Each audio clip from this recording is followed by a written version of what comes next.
اور آج اگر ہم اپنے گھر میں بیٹھ کے، اپنی مسجد میں بیٹھ کے حضور کی صورت میں انعام خداوندی کا شکریہ ادا کرتے ہیں تو اللہ کی رحمتوں سے بعید نہیں کہ اللہ فرشتوں سے کہے دیکھو صدیاں بیت گئیں، یہ آج بھی شکرانہ ادا کر رہے ہیں، اور یہ بات میری اور آپ کی بخشش کی ضمانت قرار پائے۔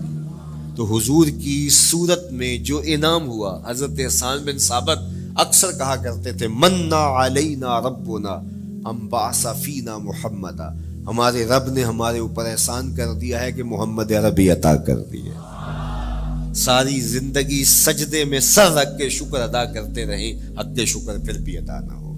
میں تو کہا کرتا ہوں ہمارے بدن پہ اتنے بال نہیں ہیں جتنے رسول اللہ کے احسانات ہیں، ہمارا بال بال قرض رسالت میں جکڑا ہوا ہے، ساری زندگی ان کے گیت گائیں۔ میں ایک رات کے میلاد کا صرف قائل نہیں ہوں کہ ایک رات میلاد کر لو اور پورا سال چھٹی، ساری زندگی حضور کا نام جپو، ساری زندگی حضور پہ درود پڑھو، لمحہ لمحہ حضور کے ذکر کا چراغاں کرو۔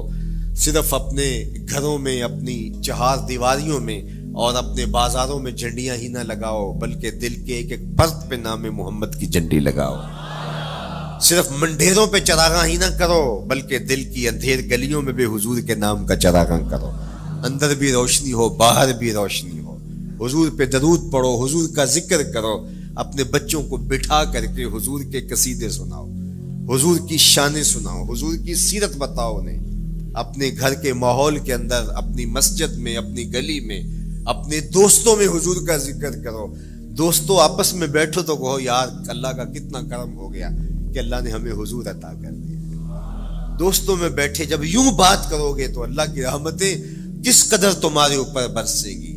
اپنی عقیدتوں کا اظہار کرو، وہاں کمیت نہیں دیکھی جاتی، وہاں کیفیت دیکھی جاتی ہے، وہاں مقدار نہیں دیکھی جاتی، وہاں معیار دیکھا جاتا ہے۔ وہ چہرہ اور چہرے کا دل نہیں دیکھتے، وہ بندے کا دل دیکھتے ہیں، وہ دیکھتے ہیں کون کس خلوص کے ساتھ محبت لے کر کے آیا ہے۔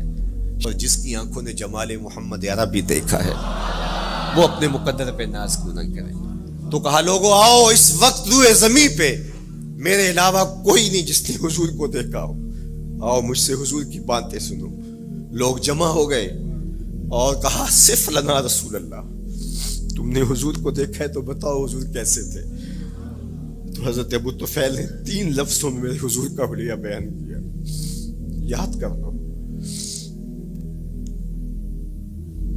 حضرت ابو طفیل نے کہا کان رسول اللہ صلی اللہ علیہ وسلم ابیض ملیحا مقصدا، ایک تو چٹے رنگ کے تھے، ایک تو حضور کا رنگ گورا تھا، دوسری بات ملیحا حضور کا حسن نمکین تھا، اور تیسرا مقصدا حضور متوازن تھے، نہ قد لمبا نہ قد پست، سوا صدر والبطن، سینہ اور پیٹ برابر، لیسا بالطویل الممغط ولا بالکثیر المتردد، نہ پست کے عجیب دکھائی دیں نہ اتنے لمبے کے عجیب لگے، بلکہ درمیانہ قد۔ لیکن اذا جامع القوم غامرہم، سن لو حضور کا قد تو درمیانہ تھا، لیکن جب لوگوں کے درمیان چلتے حضور کے کندھے لوگوں کے سروں سے اونچے دکھائی دیتے۔ یہ اللہ نے شان دی اپنے محبوب، مکھ چند بدر شاہ شانی، متھے چمک دی لاٹ، کالی زلف تے اکھ مستانی،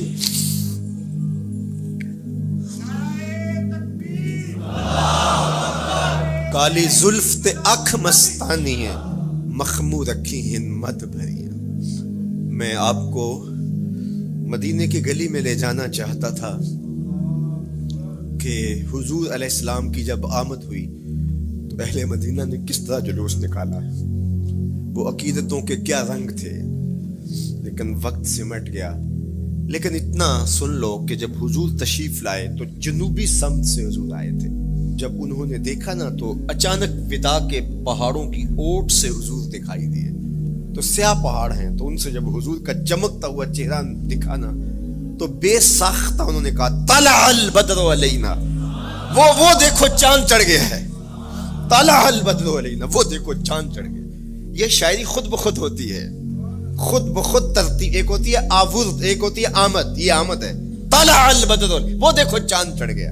من سنیات الوداع وجب الشکر علینا، مورخ اسلام مفید جالندری نقشہ کھینچتے ہیں، جنوبی سمت سے اٹھا ایک نوری غبار آخر، جنوبی سمت سے اٹھا ایک نوری غبار آخر، سواد شہر میں داخل ہوا ناکا سوار آخر، زباں پر اشرق البدر علینا کی صدائیں تھیں، دلوں میں ما دعا للہ دائی کی دعائیں تھیں، نبوت کی سواری جس طرف سے ہو کے جاتی تھی، درود و نعت کے نغمات کی آواز آتی تھی، کہیں معصوم ننھی بچیاں تھیں تف بجاتی تھی، رسول پاک کی جانب اشارے کر کے گاتی تھی، اور کہتی کیا تھی؟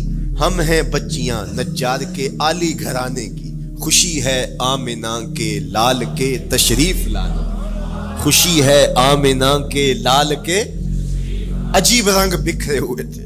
حضور نے جب بچیوں کو دیکھا تو فرمایا تم مجھ سے محبت کرتی ہو؟ انہوں نے کہا ہم دل و جان سے آپ سے پیار کرتی ہیں۔ تو حضور نے فرمایا واللہ انا احبکن، اللہ کی قسم میں بھی تم سے پیار کرتا ہوں، میں بھی تم سے پیار کرتا ہوں۔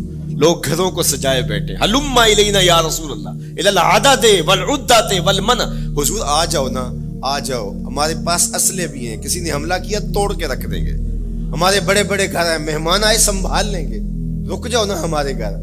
اب اتنے چاہنے والے ہوں تو کس کو پذیرائی دیں؟ حضور اونٹنی کی مہار گردن پہ ڈالتے فرماتے خلوا سبیلھا ناقتی مامورۃ من اللہ، اس کی راہیں چھوڑ دو، یہ اللہ کے حکم کی پابند ہے۔ کہتے ہیں لوگوں نے اونٹنی کو چارہ دکھانا شروع کر دیا کہ چلو اونٹنی بیٹھ جائے، اللہ اکبر، پانی ہڑا نو لوڑ کی راہ براندی، پہنچے آپ دریار سرکار یارا۔ یار جب محبت پیدا ہوتی ہے یار منانے کے ڈھنگ بھی سیکھ لیے جاتے ہیں، محبت بتا دیتی ہے محبوب کو کیسے منانا ہے، لیکن حضور فرماتے خلوا سبیلھا ناقتی مامور، راہیں چھوڑ دو، میری اونٹنی اللہ کے حکم کی پابند ہے، یہ سبز چاروں کے لالچ میں آنے والی نہیں ہے، چھوڑو چھوڑو اس کا راستہ۔ اللہ اکبر، جب بنو نجار کے محلے سے حضور گزرے، یہی بچیوں نے تالا البدر علینا پڑھا تھا، اور یہی محلہ حضور کے ننیال کا محلہ تھا۔ انہوں نے جو لفظ کہے، امام صالحی نے، اللہ ان کی قبر پہ کروڑوں رحمتیں نازل کر، سبل الہدی والرشاد میں میں نے کئی مرتبہ یہ مقام پڑھا ہے، باب الہجرہ مسلم شریف باقی کتب حدیث میں بھی ہے، لیکن امام صالحی نے بہت ساری حدیث جمع کی ہیں، اور انہوں نے یہاں جو منظر بیان کیا ہے، انہوں نے جو لفظ کہے نا، جب حضور آئے بنو نجار کے محلے سے گزرنے لگے تو ذرا لفظوں کی چاشنی دیکھیے، ان لفظوں سے ٹپکتے شہد کو دیکھیے، تو انہوں نے آگے بڑھ کے حضور کو دعوت دی، اور لفظ کیا کہے؟ ہلم الی اخوالک یا رسول اللہ الی العدد والعدۃ والمن، حضور ادھر تو رک جاؤ، یہ تو آپ کے ماموں کے گھر ہیں، یہ تو آپ کے ننیال کا محلہ ہے، لیکن حضور نے فرمایا کہ بس میری راہیں چھوڑ دو۔ پھر اونٹنی جا کے کہاں بیٹھی؟ نیویاں دا پرونا ہے میرا نبی، کوٹھیاں تے چڑھے ویخ دے رہ گئے، سہل اور سہیل دو یتیم بچے تھے، اور ان کی خالی جگہ پڑی تھی، جا کے اونٹنی وہاں بیٹھ گئی، اٹھایا گیا پھر بیٹھ گئی۔ قریب ترین مکان حضرت ابو ایوب انصاری کا تھا، دوڑے آئے سامان اتارنے لگے، کہا حضور اونٹنی کو اب نہ اٹھاؤ، اب تو میرے بخت جاگ پڑے۔ پھر ان کی کیفیت کیا تھی؟ امروز شاہ شاہاں مہمان شو دستو مارا، روز شاہ شاہاں مہمان شو دستو مارا، جبریل با ملائک درباں شو دستو مارا۔ وہ کہتے ہیں آج شاہوں کا شاہ میرے گھر کا پرونا بن گیا ہے، یہ ابو ایوب انصاری کے جذبات ہیں۔ آج شاہوں کا شاہ، آج خسرو حسینہ ماہ نازنینہ، آج امام الانبیاء میرے گھر کا پرونا بنا ہے، کہاں میں کہاں نکہتے گل، باد صبا تیری مہربانی، کبھی اونٹنی کے پاؤں چوم رہے ہیں، تیرے بخت کے تو میرے گھر تک لے آئی۔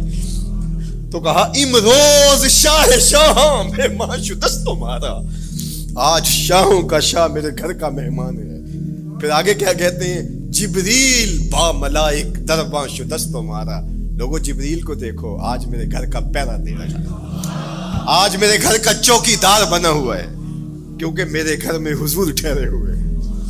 تو کیا حضور کی آمد کا جلوس تھا یار، صحابہ نے جو حضور کے آمد کا جلوس نکالا، ہم تو وہ رنگ پیش نہیں کر سکتے، لیکن میں آپ کو کہوں گا درود پڑھتے ہوئے آج جلوس میں شامل ہوں، حضور کے ذکر سے سرشار ہو کے جلوس میں شامل ہوں، اور پورے نظم کے ساتھ اگر آپ کے جلوس میں کوئی کسی کی گاڑی گھس بھی آتی ہے، اس کو پیار دینا، اس کو راستہ دینا، اور اس کو حضور کی رحمت کا احساس ہو کہ یہ رحمت کو ماننے والے لوگ ہیں، اور حضور پہ درود پڑھتے رہنا، عقیدتوں کے رنگ میں رہنا۔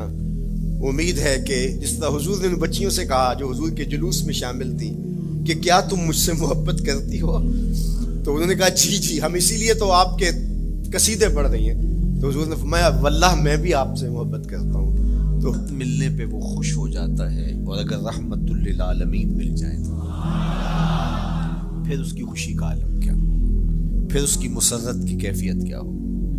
یہ بات ذہن میں رکھیے کہ حضور کی آمد پر مسرت کا اظہار کرنا، خوشی کا اظہار کرنا، اس میں تو کوئی اختلاف نہیں ہے۔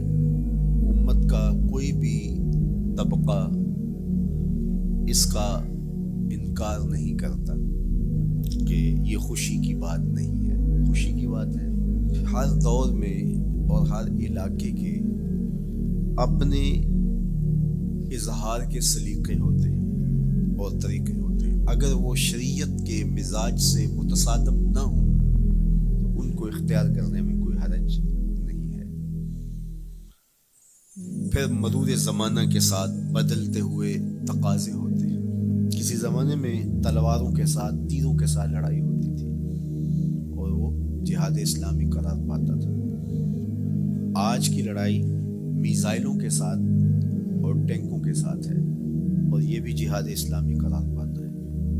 کوئی کہے کہ تیر و تفنگ کو چھوڑ کے، نیزہ و بالا کو چھوڑ کے، شمشیروں کو چھوڑ کے یہ میزائلوں پہ آ جانا، یہ ٹینکوں پہ اور یہ جدید آلات حرب پہ آ جانا، یہ دانشمندی نہیں ہے، یہ سنت سے انحراف ہے۔ تو میاں تو سنت کے مفہوم کو نہیں سمجھا۔ اس دور میں آلات حرب وہ تھے، بدلتے تقاضوں کے ساتھ آلات حرب یہ ہوئے، تو وہ بھی عین جہاد اسلامی تھا، یہ بھی عین جہاد اسلامی ہوگا۔ اسی طرح خوشی کے مختلف طریقے ہیں۔ کسی زمانے میں بالکل پرانے لوگ جانتے ہیں، جب کسی کے ہاں خوشی آتی تو وہ گڑ کی روڑیاں بانٹتا، یہ پرانا طریقہ۔ پھر اس کے بعد پتاشے بانٹنا شروع ہو گئے لوگ، پھر اس کے بعد وہ شکر پارے آ گئے، اس کے بعد پھر لڈو آ گئے، پھر موتی چور، اور پھر نہ جانے کیا کیا۔ لیکن روح ایک ہی ہے۔ جو گڑ بانٹنے سے مسرت کا اظہار تھا، وہی آج جدید جو ہمارے پاس مٹھائی کی اقسام ہیں، ان کو بانٹنے سے بھی وہی مقصود ہے۔ کسی زمانے میں کسی کے ہاں بیٹا ہوتا تو وہ گھر کے دروازے پہ پتے باندھ دیا کرتے تھے۔ یہ اس دور کی جھنڈیاں تھیں، اظہار کے لیے کس گھر میں خوشی آئی ہے۔ تو آج کے دور میں تو ہمیں پتے باندھے ہوئے نہیں ملتے۔ آج گھروں کے اندر ولادت مبارک کے یا مختلف طرح کے غبارے لگا دیے جاتے ہیں یا جھنڈیاں لگا دی جاتی ہیں۔ تو مختلف بدلتے ہوئے ادوار میں وہ طریقے ضرور بدلے، لیکن جہاں تک مسرت کا اظہار ہے، وہ روح بعین ہی ہر دور میں، ہر علاقے میں، ہر جو ہے وہ کلچر میں موجود ہے۔ کسی بھی خوشی پہ مسرت کا اظہار، مسرت اور سرور اور کیفیت کا اظہار، یہ انسانی زندگی ہے۔ اسلام ہمیں مسرتوں کے اظہار اور شکرانے کی صورت کے بہت سارے طریقے دیے، اس میں سے روزہ رکھنا بھی ہے۔ ان طریقوں میں سے ایک طریقہ نوافل ادا کر کے شکر کا اظہار کرنا بھی ہے۔ خیرات بانٹ کے، لوگوں کو کھانا کھلا کے مسرت کا اظہار کرنا ہے، لوگوں کو لباس پہنا کے مسرت کا اظہار کرنا ہے۔ اور اسی طرح دعوت ہے، مختلف مواقع پہ مختلف چیزیں ہیں۔ پیر کے دن حضور علیہ السلام روزہ رکھتے تھے۔ پوچھا حضور آپ پیر کے دن روزہ کیوں رکھتے ہیں؟ قال فیہ ولدت، کہا اس دن میں پیدا ہوا تھا۔ تو اپنی ولادت کا حضور دن پیر روزہ رکھ کے اللہ کے شکرانے میں دن گزارتے تھے۔ وہ حضور علیہ السلام کی زندگی کا ایک ایک لمحہ رب کے تشکر میں بسر ہوتا ہے، لیکن حضور نے اس کی وجہ بیان کر دی کہ میں اس دن کا روزہ خاص طور پہ اس لیے رکھتا ہوں، فیہ ولدت، اس دن میری ولادت ہوئی تھی۔ اللہ اکبر۔ تو حضور کی ولادت اللہ کی بہت بڑی نعمت اور اس پر شکرانہ خود میرے حضور نے ادا کیا ہے۔ علماء نے لکھا ہے کہ حضور کی ولادت کی خوشی یہ اللہ کی رضا کا سبب اور ذریعہ ہے۔ آپ نے سنا علماء سے کہ دین کا سب سے بڑا دشمن جس کا نام لے کے مذمت کی گئی وہ ابو لہب ہے۔ پورے قرآن میں کسی اور کافر کا ابو جہل کا نام بھی نہیں، عتبہ عتیبہ اور امیہ کا نام بھی نہیں ہے، لیکن نام لے کر کے مذمت اگر کسی شخص کی گئی تو ابو لہب کی گئی۔ حضور علیہ الصلوۃ والسلام جب کوہ صفا پہ جلوہ فراز ہوئے، وَأَنذِرْ عَشِيرَتَكَ الْأَقْرَبِينَ حکم ہوا پہلے قریبی لوگوں کو آپ اللہ کا ڈر سنائیں، تو حضور علیہ السلام نے قریبی لوگوں میں محنت کی، تو قریش کو، صنادید قریش کو، بنو ہاشم کو بلایا اور بلا کے حضور نے ایک بات کی کوہ صفا پہ کہ اگر میں تمہیں کہوں اس پہاڑ کی دوسری جانب سے ایک لشکر آ رہا ہے جو تمہیں کچل دے گا تو کیا میری بات مان لو گے؟ تو انہوں نے کہا اگر نظر نہ بھی آیا تو ہم کہیں گے ہم اندھے ہیں، آپ سچے ہو، ہماری نظروں کو پھیر لگ رہا ہے، آپ جھوٹ نہیں بول سکتے، ہم نے 40 سال آپ کے شب و روز دیکھے ہیں، تو کیسے ہم یہ گمان کر رہے ہیں؟ تو حضور نے فرمایا اگر میری ذات پہ اتنا یقین ہے تو مان لو اللہ ایک ہے۔ تو ابو لہب سب سے پہلے بولا تبا لک ھنالک سائر الیوم الہذا جمعتنا معاذ اللہ، کہ آپ کا معاذ اللہ ہاتھ ٹوٹ جائے، آپ نے اس لیے ہمیں جمع کیا تھا؟ تو اللہ تعالیٰ جل شانہ نے اس کا جواب دیتے ہوئے ارشاد فرمایا تبت یدا ابی لہب وتب، ظالم تیرے دونوں ٹوٹ جائیں، ظالم تیرے دونوں ٹوٹ جائیں۔ تو ابو لہب کا نام لے کے مذمت کی گئی، لیکن یہ بدترین کافر جب حضور کی ولادت ہوتی ہے تو اس کی لونڈی سویبہ اس کو جا کے خبر دیتی ہے کہ تیرے مرحوم بھائی کے گھر بیٹا پیدا ہوا ہے، تو یہ بہت خوش ہو گیا ہے، اس لیے نہیں کہ نبی تشریف لائے، اس لیے کہ میرے مرحوم بھائی کے گھر میں چراغاں ہوا، تو بھتیجا ہونے کے ناطے اس کو ایک سرشاری اور خوشی ہوئی، اور لونڈی کے خبر دینے پر اس نے اشارے سے اس کو کہا جا تو آزاد ہے۔ اللہ اکبر۔ یہاں سے یہ بھی سمجھے کہ حضور نے صحن کائنات میں قدم رکھا، غلاموں کو آزادی ملنے لگی، غلامی کی زنجیریں ٹوٹنے لگی، تو سویبہ کو کہا جا تو آزاد ہے۔ خیر ابو لہب کی ساری زندگی آپ کو پتہ ہے، لیکن جب مر گیا تو حضرت عباس رضی اللہ تعالیٰ عنہ کو خواب میں ملا، انہوں نے کہا سنا کیسی بیت رہی ہے؟ اس نے کہا سخت مشکل میں، ڈاڈی تکلیف ہے، حضور کی مخالفت بڑی مہنگی پڑی، لیکن اتنا ہے کہ جب پیر کا دن آتا ہے جس انگلی سے اشارہ کر کے لونڈی کو آزاد کیا تھا اس سے ٹھنڈا اور میٹھا مشروب بھی ملتا ہے اور عذاب میں بھی کچھ کمی ہوتی ہے۔ شارع مسلم امام نووی کے استاد امام ابو شامہ جو بہت بڑا نام ہے حدیث میں، وہ فرماتے ہیں جب ایک کافر کو حضور کو نبی سمجھ کے نہیں بھتیجا سمجھ کے خوشی کرنے کا بھی صلہ ملتا ہے، تو ایک مومن جو حضور کا غلام ہے اور حضور کو امام اور مقتدا اور نبی رسول اور محبوب سمجھ کے خوشیاں کرتا ہے، اس کو اللہ کتنا کچھ عطا کرے گا۔ دوستارا کجا کنی محروم تو کے بعد دشمنا نظر داری، جب تو دشمنوں کو اتنا دیتا ہے تو دوستوں کو کتنا عطا کرے گا۔ تو حضور کی آمد پر مسرت کا اظہار، بشاشت کا اظہار، یہ اہل ایمان کا طریقہ رہا ہے۔ ہاں جو اس کا انداز ہے، کسی کو نوافل میں زیادہ سرور ملتا ہے وہ نوافل کثرت سے پڑھ لے، کسی کو زیادہ سرور روزے میں آتا ہے تو وہ روزے رکھ کر کے اس شکرانے کو ادا کرے، کوئی ذکر کی مجلس سجا لے، مختلف طریقے موجود ہیں۔ حضور علیہ السلام تشریف لائے، صحابہ بیٹھے ہوئے تھے، صحیح مسلم میں روایت ہے، سنن نسائی میں ہے اور بھی کتب حدیث میں، محفل بپا تھی، تو حضور نے آ کہا ما اجلسکم، کیوں بیٹھے ہوئے ہو؟ تو جو انہوں نے جواب دیا وہ سنیے، جلسنا نذکر اللہ ونحمدہ علی ما ہدانا لدینہ ومن علینا بکا، حضور ہمارے بیٹھنے کا مقصود یہ ہے کہ ہم اللہ کا شکر ادا کر رہے ہیں اس بات پر کہ اس نے ہمیں ہدایت دین عطا کی، وَمَنَّ عَلَيْنَا بِكَ، اور آپ کی صورت میں ہمارے اوپر احسان کیا، ہمیں آپ عطا ہوئے، اس پر اللہ کا شکر ادا کرنے کی مجلس سجائے بیٹھے۔ اب بات تو سادہ سی تھی، لیکن میرے حضور نے ان سے کہا کیا تم اس بات پہ قسم دے سکتے ہو کہ اسی لیے بیٹھے ہو؟ تو انہوں نے کہا جی ہم قسم دیتے ہیں، ہم اسی لیے بیٹھے ہیں۔ میں اٹھاؤ قسم۔ تو صحابہ نے باقاعدہ قسم دی، ہم قسم اٹھاتے ہیں، ہمارے بیٹھنے کا مقصد یہ ہے کہ اللہ کا شکر ادا کر رہے ہیں اور آپ کی صورت میں جو انعام خداوندی ملا ہے اس پر اللہ تعالیٰ کا شکریہ ادا کر رہے ہیں۔ حضور نے باقاعدہ ان سے قسم لی اور انہوں نے باقاعدہ قسم دی۔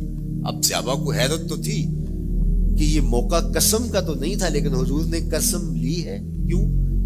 حیرت تو استجاب کی کیفیت تھی۔ حضور علیہ السلام نے فرمایا صحابہ میں تم سے جو ابھی قسم لی ہے یہ کسی تہمت کی بنیاد پر نہیں لی، یعنی تمہارے قول کی صداقت میں مجھے کوئی شک نہیں تھا کہ میں نے قسم سے تصدیق کی ہو، بلکہ اس کا سبب اور تھا۔ بعض اوقات قسم اس لیے کی جاتی ہے کہ کسی متردد ذہن کو مطمئن کرنا ہوتا ہے، اور بعض اوقات قسم واقعہ کی اہمیت کو بڑھانے کے لیے کی جاتی ہے۔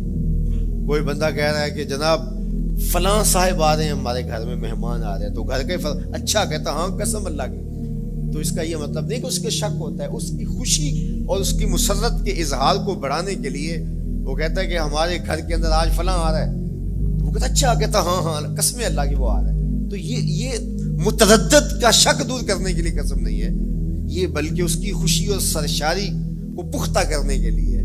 تو عربوں میں قسم مختلف وجہ سے کی جاتی تھی، تو حضور نے فرمایا یہ جو میں نے تم سے قسم لی ہے یہ کسی تہمت کی بنیاد پہ نہیں لی، بلکہ اس قسم کا سبب کیا ہے سنو۔ پھر حضور نے خود بتایا، فرمایا تم یہاں بیٹھے تھے، میں حجرے میں بیٹھا تھا، اتانی جبریل علیہ السلام، میرے پاس جبریل امین حاضر خدمت ہوئے، فاخبرنی ان اللہ یباہی بکم الملائکہ، تو مجھے انہوں نے خبر دی ہے، محبوب ذرا باہر تو نکل کے دیکھو، صحابہ تمہارے اس عمل پر اللہ فرشتوں میں ناز کر رہا ہے، اللہ فرشتوں میں فخر کر رہا ہے کہ دیکھو میں نے ان کو نعمت دی، کتنے قدردان نکلے، اس نعمت کا شکرانہ ادا کر رہے ہیں۔ اور آج اگر ہم اپنے گھر میں بیٹھ کے، اپنی مسجد میں بیٹھ کے حضور کی صورت میں انعام خداوندی کا شکریہ ادا کرتے ہیں تو اللہ کی رحمتوں سے بعید نہیں کہ اللہ فرشتوں سے کہے دیکھو صدیاں بیت گئیں، یہ آج بھی شکرانہ ادا کر رہے ہیں، اور یہ بات میری اور آپ کی بخشش کی ضمانت قرار پائے۔ تو حضور کی صورت میں جو انعام ہوا، حضرت حسان بن ثابت اکثر کہا کرتے تھے منا علینا ربنا ام بعث فینا محمدا، ہمارے رب نے ہمارے اوپر احسان کر دیا ہے کہ محمد عربی عطا کر دیے۔ ساری زندگی سجدے میں سر رکھ کے شکر ادا کرتے رہیں، حق شکر پھر بھی ادا نہ ہو۔ میں تو کہا کرتا ہوں ہمارے بدن پہ اتنے بال نہیں ہیں جتنے رسول اللہ کے احسانات ہیں، ہمارا بال بال قرض رسالت میں جکڑا ہوا ہے، ساری زندگی ان کے گیت گائیں۔ میں ایک رات کے میلاد کا صرف قائل نہیں ہوں کہ ایک رات میلاد کر لو اور پورا سال چھٹی، ساری زندگی حضور کا نام جپو، ساری زندگی حضور پہ درود پڑھو، لمحہ لمحہ حضور کے ذکر کا چراغاں کرو، صرف اپنے گھروں میں، اپنی چہار دیواریوں میں اور اپنے بازاروں میں جھنڈیاں ہی نہ لگاؤ، بلکہ دل کے ایک ایک فرد پہ نام محمد کی جھنڈی لگاؤ۔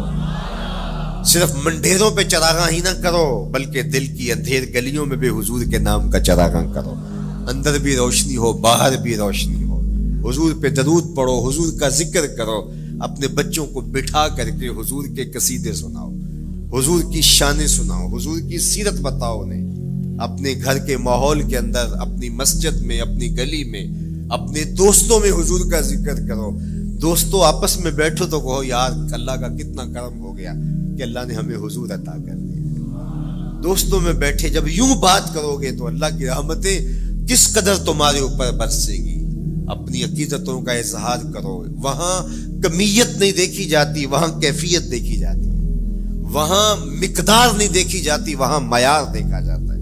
وہ چہرہ اور چہرے کا دل نہیں دیکھتے، وہ بندے کا دل دیکھتے ہیں، وہ دیکھتے ہیں کون کس خلوص کے ساتھ محبت لے کر کے آیا ہے۔ شاہ ولی اللہ محدث دہلوی بہت بڑا نام ہے، تمام مکاتیب فکر کے نزدیک معتبر نام ہے۔ شاہ ولی اللہ محدث دہلوی فرماتے ہیں میرے والد شاہ عبد الرحیم محدث دہلوی ہر سال حضور کا میلاد کرتے تھے، اور اپنی استطاعت کے مطابق لوگوں میں آنے والوں میں کچھ کھانا بھی تقسیم کرتے ہیں۔ 1 سال حالات اتنے بدلے تھے کہ ان کو میسر نہ تھا کہ لوگوں کو بھرپور کھانا کھلا سکے، لیکن کہا چلو ناغہ نہ ہو، ایک تسلسل ہے جاری رہے، تو انہوں نے چنے بانٹ دیے بعد میں، لیکن دل میں تشویش تھی کہ اس مرتبہ من کی منشا پوری نہیں ہوئی، تو اسی حالت میں سو گئے، سوئے تو مقدر جاگا، حضور کا دیدار نصیب ہوا، اور جس نے حضور کو خواب میں دیکھا اس نے حضور کو ہی دیکھا۔ من رآنی فی المنام فقد رآنی، فرمایا جس نے مجھے خواب میں دیکھا اس نے مجھے ہی دیکھا۔ فإن الشیطان لا یتمثل بی، شیطان میری مثل ہو ہی نہیں سکتا، خواب میں آ کر بھی حضور کی مثل ہونے کا دعویٰ نہیں کر سکتا، جس نے مجھے دیکھا اس نے مجھے ہی دیکھا۔ اور دوسری بات، حضور جس کے خواب میں آئے قصد، ارادے اور مرضی سے آئے۔ تیسری بات، حضور علیہ الصلوۃ والسلام نے خواب میں کسی کو کچھ عطا کیا تو وہ حقیقت میں عطا کیا۔ ویسے میں خواب میں کسی سے کچھ لیتا ہوں، آپ خواب میں کسی سے کچھ لیتے ہیں یا کسی کو کچھ دیتے ہیں تو وہ محض خواب ہوتا ہے۔ آپ نے کسی سے قرض لینا ہو تو وہ خواب میں آ کے ادا کر دیں، تو صبح اٹھ کے کھاتے سے نام کاٹ دیں گے؟ آپ کہیں گے خواب میں ادا کیا، بھوک میں تڑپتے سو گئے، رات عالی نسب ہوٹل سے کھانا کھاتے رہے، صبح بھوک محسوس کریں گے یا نہیں؟ خواب میں کھایا ہے نا۔ وہ کیا کسی نے کہا 100 بار میرے ہاتھوں میں تیرا دامن آیا، جب آنکھ کھلی تو اپنا ہی گرے پان تھا۔ کچھ نہیں ہوتا، خواب محض خواب ہوتا ہے۔ لیکن اگر حضور کسی کو خواب میں کچھ عطا کرے، امام بوصیری سے پوچھو، رات چادر ملتی ہے، صبح اٹھتے ہیں کندھوں پہ موجود ہوتی ہے۔ حضور عطا کرتے ہیں تو حقیقت میں عطا کرتے ہیں۔ امام سخاوی نے القول البدیع میں لکھا ہے، ایک شخص حضور کے روضے پہ کھڑا ہے اور کیا کہتا ہے؟ آنا ضیف ہوگا، میں آپ کا مہمان ہوں، اور آپ کے ہوتے ہوئے کسی اور در پہ تو نہیں جانا۔ آقا جی میں تیرا ہو کے خیر منگاں در درتا، مریل کتا کیوں اخواواں ایڈے بختاں ورتا۔ جب میں تیری چوکھٹ پہ ہوں تو کسی اور سے کیوں مانگوں؟ اور میرے امام بولے کون دیتا ہے دینے کو منہ چاہیے، دینے والا ہے سچا ہمارا۔ کوئی جھولی میں چند ٹکڑے ڈال بھی دے تو ساری زندگی جتلائے گا۔ اللہ اکبر۔ عارف عبد المتین نے تو قلم توڑ دیا نا۔ اور جتنے بھی سہارے ہیں سبک کرتے ہیں، عزت نفس بڑھاتا ہے سہارا تیرا، ہر آسرا کمزور کرتا ہے لیکن نبی کا آسرا سر بلند کرتا ہے۔ کسی چودھری کا، خان وڈیرے کا مانگت سر اٹھا کے چل سکتے کہ میں فلاں کا مانگت ہوتا ہوں اور جس کو خیرات مدینے کی گلی سے ملی ہو؟ اسی لیے میرے امام نے مشورہ دیا، ٹھوکریں کھاتے پھرو گے ان کے در پہ پڑ رہو، قافلہ تو اے رضا اول گیا آخر گیا۔ وہ کھڑا ہی حضور کے روضے پہ کیا کہتا ہے؟ آنا ضیف ہوگا، میں آپ کا مہمان ہوں، اور آپ کے ہوتے کسی اور در پہ جاؤں؟ اللہ اکبر۔ یہ کہتے کہتے آنکھ لگ گئی۔ حضور خواب میں تشریف لائے، دائیں ہاتھ میں روٹی تھی، عطا کرتے میں خوش لے لے، کہتا میں نے خواب میں کھانا شروع کر دی، ابھی آدھی روٹی کھائی تھی، پوری روٹی نہیں کھائی تھی، آدھی روٹی کھائی تھی کہ میری آنکھ کھل گئی۔ جب آنکھ کھلی تو دوسرا آدھا ٹکڑا میرے ہاتھ میں موجود تھا۔ وہ دیتے ہیں تو حقیقت میں دیتے ہیں۔ تو شاہ ولی اللہ محدث دہلوی فرماتے ہیں کہ میرے والد شاہ عبد الرحیم محدث دہلوی نے خواب میں حضور کو دیکھا، اور چونکہ دن یہ عمل گزرا تھا اور کہ مہمانوں کو خاطر خواہ تواضع نہیں کر سکا تھا، تو حضور کے سامنے انواع اقسام کی چیزیں پڑی ہیں، ان میں میرے والے چنے بھی موجود ہیں اور حضور ان کے ساتھ شفقت فرما رہے ہیں۔ تو یہاں معیار دیکھا جاتا ہے، مقدار نہیں دیکھی جاتی، یہاں کمیت نہیں دیکھی جاتی، کیفیت دیکھی جاتی ہے۔ یہاں چہرے اور چہرے کا دل نہیں دیکھا جاتا، یہاں آنے والے کا دل دیکھا جاتا۔ یار چہرہ تو چمکدار تھا، اسی لیے ابو لہب کہتے ہیں نا، شعلے کی طرح چمکتا ہوا، لیکن جہنم کا ایندھن بنا، اور کالے رنگ والا، ہونٹ موٹے ہیں، لیکن کعبے کی چھت میں کھڑا اذان دے رہا ہے۔ اذان ازل سے تیرے عشق کا ترانہ بنی، نماز تو اس کی دید کا ایک بہانہ بنی، ادائے دید سراپا نیاز تھی تیری، کسی کو دیکھتے رہنا نماز تھی تیری۔ تو عقیدتوں کے رنگ اور محبتوں کے رنگ حضور علیہ السلام کے ساتھ جب کوئی پیش کرتا ہے تو رائے گانی جاتی۔ یہ وفاداروں کا در ہے، یہاں بے وفائی کا تصور ہی نہیں ہے۔ وہ ہاتھ پکڑتے ہیں تو پھر چھوڑتے نہیں ہیں، اس لیے ان سے محبت کا ربط قائم کیجیے، اپنی اولادوں کو حضور کا پیار سکھائیے، اپنے گھروں میں میلاد کیجیے۔ کیجیے. لازم نہیں ہے کسی عالم دین کو بلاؤ, آپ اپنے گھروں میں حضور علیہ السلام پر درود پڑھیے گا, بچوں کو بٹھائیے گا اور حضور کی سیرت کا کوئی واقعہ ان کو سنائیے گا.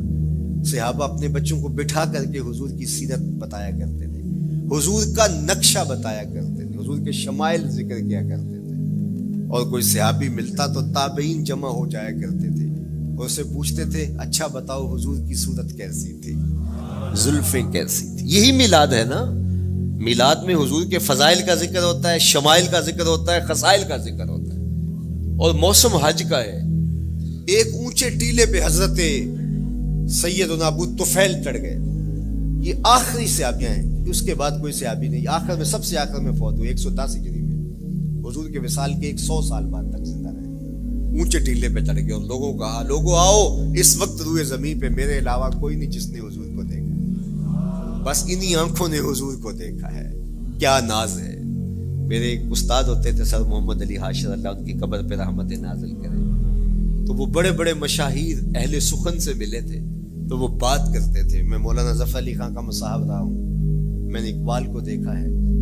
داغ دہلوی نے اپنے شاگردوں سے کہا تھا آنے والی صدیاں تم پہ ناز کریں گی اے لوگو, تم نے داغ کو دیکھا, تم نے داغ سے باتیں کی ہیں. یار جس نے داغ دہلوی کو دیکھا ہے وہ تو ناز کریں, جس نے اقبال کو دیکھا ہے وہ تو فخر کریں, جو مشاہیر اہل سخن کے پاس بیٹھتا رہا ہے وہ تو فخر کریں, اور جس کی آنکھوں نے جمال محمد عربی دیکھا ہے وہ اپنے مقدر پہ ناز کیوں نہ کریں. تو کہا لوگوں آؤ, اس وقت روئے زمین پہ میرے علاوہ کوئی نہیں جس نے حضور کو دیکھا ہو, آؤ مجھ سے حضور کی باتیں سنو. لوگ جمع ہو گئے اور کہا صف لنا رسول اللہ, تم نے حضور کو دیکھا ہے تو بتاؤ حضور کیسے تھے. تو حضرت ابو طفیل نے 3 لفظوں میں حضور کا بڑھیا بیان کیا, یاد کر لو. حضرت ابو طفیل نے کہا کان رسول اللہ صلی اللہ علیہ وسلم ابیض ملیحا مقصدا. ایک تو چٹے رنگ کے تھے, ایک تو حضور کا رنگ گورا تھا. دوسری بات ملیحا, حضور کا حسن نمکین تھا. اور تیسرا مقصدا, حضور متوازن تھے, نہ قد لمبا نہ قد پست, سوا صدر والبطن, سینہ اور پیٹ برابر. لیسا بالطویل الممغط ولا بالکثیر المتردد, نہ پست کے عجیب دکھائی دیں نہ اتنے لمبے کے عجیب لگے بلکہ درمیانہ قد. لیکن اذا جامع القوم غمرہم, سن لو حضور کا قد تو درمیانہ تھا لیکن جب لوگوں کے درمیان چلتے حضور کے کندھے لوگوں کے سروں سے اونچے دکھائی دیتے. یہ اللہ نے شان دی اپنے مکھ چند بدر شاہ شانی, متھے چمک دی لاٹ, کالی زلف تے اکھ مستانی.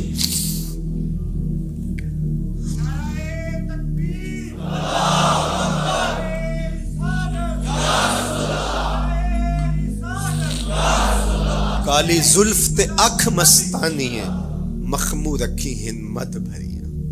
لیکن میں آپ کو کہوں گا درود پڑھتے ہوئے آج جلوس میں شامل ہوں, حضور کے ذکر سے سرشار ہو کے جلوس میں شامل ہوں, اور پورے نظم کے ساتھ.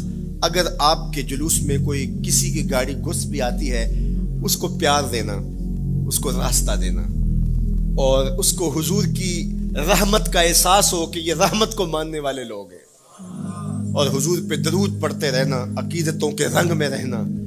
امید ہے کہ جس طرح حضور نے ان بچیوں سے کہا جو حضور کے جلوس میں شامل تھیں کہ کیا تم مجھ سے محبت کرتی ہو, تو انہوں نے کہا جی ہم اسی لیے تو آپ کے قصیدے پڑھ رہی ہیں. تو حضور نے فرمایا واللہ میں بھی آپ سے محبت کرتا ہوں. تو ہو سکتا ہے حضور ہمیں فرمائے میرے میلاد کے جلوس میں آنے والوں میں بھی تم سے محبت کرتا ہوں. اللہ آپ کو سلامت رکھے. وآخر دعوانا الحمد.